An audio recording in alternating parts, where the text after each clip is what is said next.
Hello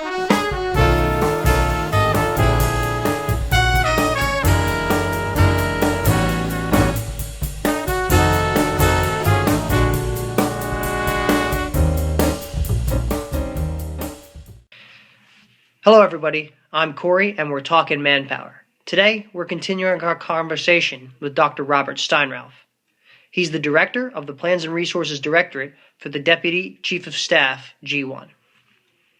So what's your leadership philosophy? Well, I'm at a different level. A lot of the folks that we run into on a day-to-day basis are mostly small organizational leaders, and they're trying to get specific tasks done. I've kind of grown over the years, and now at the executive level with a lot of leaders that work for me.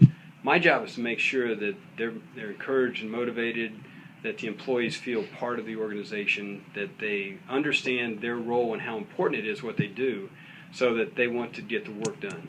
I have to know enough so that I can ask wise questions in ways that help them, that challenge them to help develop them. I have to also be able to clear roadblocks out of their way, because a lot of times, especially in the Department of Defense, Department of the Army, and in the Pentagon, there are times that people can't get things done because of the rank structure, or there's other folks that don't want to help them out. So I find one of the things that I'm able to assist with is if an action officer is having difficulty trying to get something accomplished, I can sometimes help nudge a boulder off the road or crack open a door and let them work. So my job is to try and make them successful, set the conditions so they can do that. So what advice would you give a person in the CB26 community, a careerist, an intern, a Manpower analyst, who wants to grow and develop their leadership skills? What advice would you have to them? But the most challenging thing you'll have to do is you have to be able to, one, lead yourself. So in order to do that, you have to understand who you are. So seek feedback from other people on those areas where you have strengths and also those areas where you have some weakness.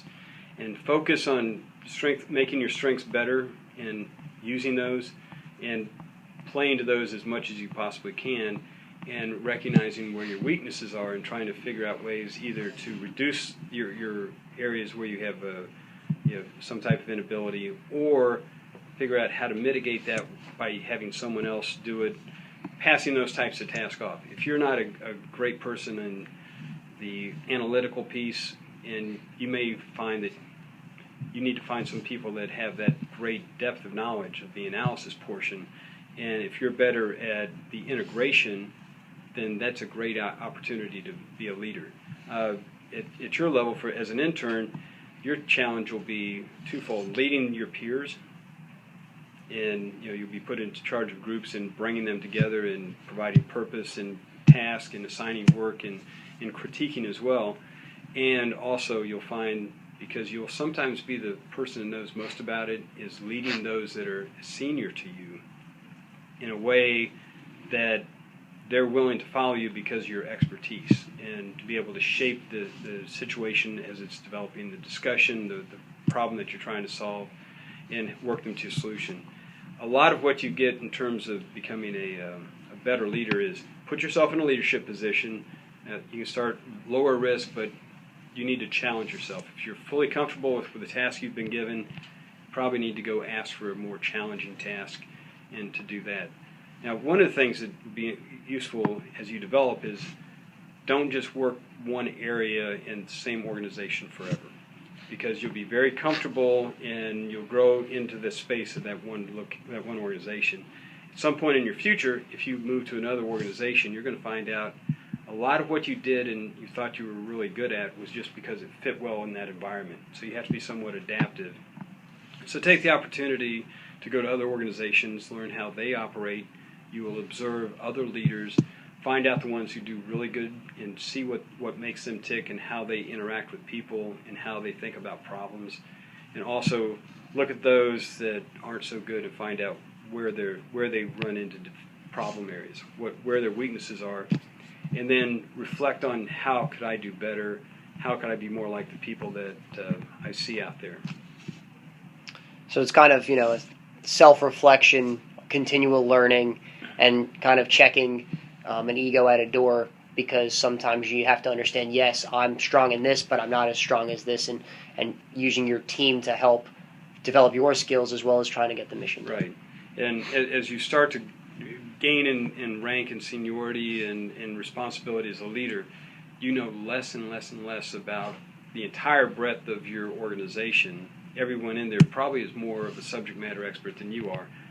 Your job as a leader then is to understand enough so that you can converse with them, you can take what they do. You have to have a good sense of what they do. You don't have to know how to actually fill out the forms, but you have to understand the issues they deal with. And part of that comes from sitting down with the folks that you lead and say, show me what you do. And if you think it's beneath you as a leader to sit down with one of your folks and say, walk me through what you do on a day-to-day basis, then I think you have the wrong idea, and you won't be as effective.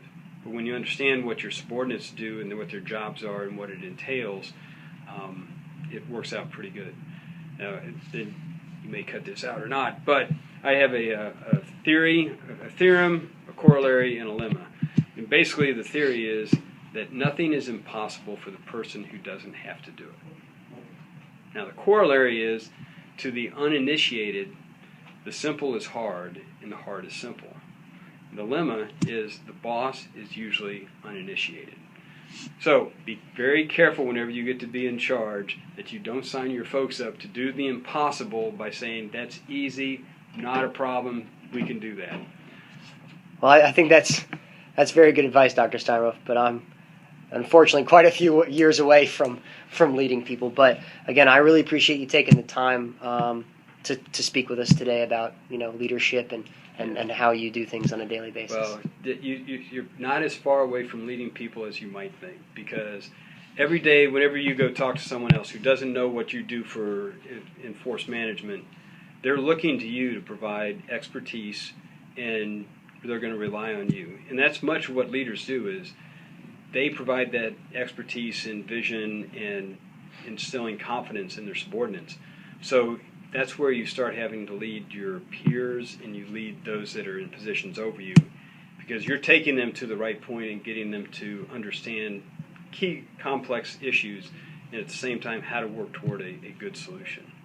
Well, Dr. Steinrauf, thank you very much. I appreciate you joining us here on Talking Manpower. You're welcome. I look forward. If you have any questions, feel free to drop by or give me a call anytime you want to. Thank you very much, sir. You're welcome.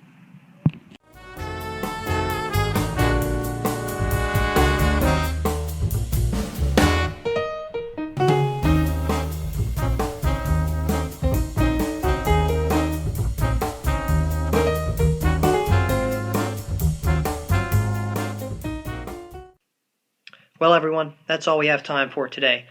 Our conversation with Dr. Robert Steinrauf will continue on Wednesday.